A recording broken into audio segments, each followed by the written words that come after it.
चलिए पहले बात कर लेते हैं बाड़मेर की, जहां लव मैरिज की रंजिश में खूनी खेल खेला गया है। दोस्तों, लड़की पक्ष ने लड़के पक्ष पर हमला कर दिया है। लड़के के बड़े भाई की नाक धारदार हथियार से काट दिए। जरा ये समझिए आप, लड़के पक्ष ने भी जवाबी हमला किया। लड़की के चाचा का पैर बुरी तरह से तोड़ दिया। दोनों घायलों को अलग अलग शहरों में रेफर कर दिया गया है। 2.5 साल पहले पड़ोसी लड़के लड़की ने लव मैरिज कर लिया था और शादी के बाद लड़का पत्नी संग गुजरात जा बसा। लड़की पक्ष ने 2.5 साल बाद भड़ास निकाली। घटना के बाद डीएसपी भी मौके पर पहुंचे हैं। दोनों पक्षों को समझाया जा रहा है। शिकायत पर क्रॉस केस दर्ज हो चुका है। अलग अलग टीमें गठित कर आरोपियों की तलाश जो है वो जारी हो चुकी है। तो जरा समझिए, लव मैरिज की रंजिश में खूनी खेल खेला गया है। लड़की पक्ष ने लड़के पक्ष पर हमला कर दिया। लड़के के बड़े भाई की नाक धारदार हथियार से काटी गई। लड़के पक्ष ने भी जवाबी हमला किया। लड़की के चाचा का पैर बुरी तरह से तोड़ डाला। दोनों घायलों को अलग अलग शहरों में रेफर कर दिया गया। भूपेश आचार्य हमारे साथ फोन में। भूपेश, क्या ये पूरा मामला है, जरा बताइए हमारे दर्शकों को सिलसिलेवार ढंग से। जी बिल्कुल, इस पूरे मामले को जानने के लिए थोड़ा सा फ्लैशबैक में जाना पड़ेगा। ये 2 साल पहले की घटना है, जब ये एक लव मैरिज की बात है। लव मैरिज से घटना शुरू हुई थी। एक युवक, जो दोनों युवक और युवती दोनों पड़ोस में रहते थे, इन दोनों ने लव मैरिज कर ली थी। इस लव मैरिज के बाद इन लोगों को लगभग ये मामला होगा 2 साल से अधिक पुराना। उसके बाद इन लोगों की शादी हो गई। शादी होने के बाद ये जो दंपति है ये गुजरात रहने लगे, लेकिन परिवारों के बीच की रंजिश खत्म नहीं हुई थी। वो आज भी इन सब बातों को लेके थे, क्योंकि वो इस शादी को करना नहीं चाहते थे।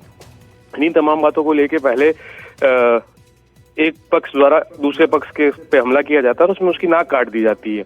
और नाक इस तरीके से काटी जाती है क्योंकि एक सिंबॉलिक बताया गया कि भाई आपने हमारे साथ इस तरीके से किया तो हम आपका रिवेंज लेंगे। इसी के तहत वापस जब इस बात को लेके जब उस घटना का एक्शन का रिएक्शन होता है तो उनके द्वारा उनके परिवार में जाया जाता है दूसरे पक्ष के, और उनके पांव तोड़ दिए जाते हैं। बुरी तरीके से इस तरीके से घायल कर दिया जाता है कि दोनों को वहां से दूसरे जगहों के लिए रेफर किया जाता है।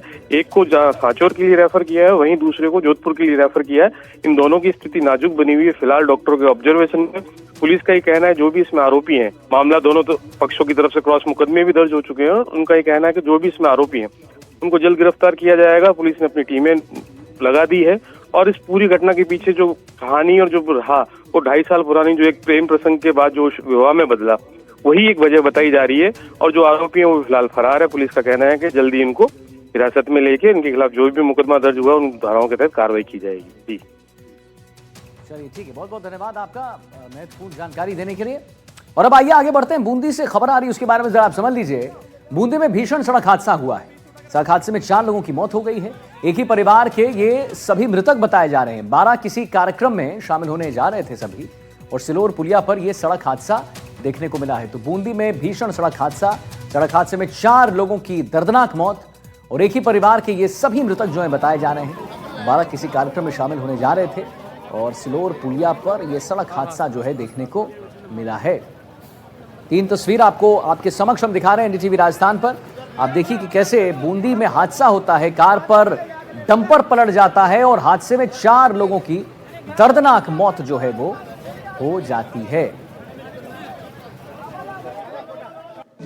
आज शाम को 6 बजे जो कोटा बूंदी नेशनल हाईवे है, वहाँ सिलोर पुलिया पर अनंता होटल के पास में एक ट्रेलर का टायर फटने पर असंतुलित होकर आगे चल रही क्रेटा गाड़ी को टक्कर मारी और दोनों ही गाड़ियाँ दूसरी साइड पर जाकर पलट गई, जिसमें 5 लोग हताहत हुए हैं।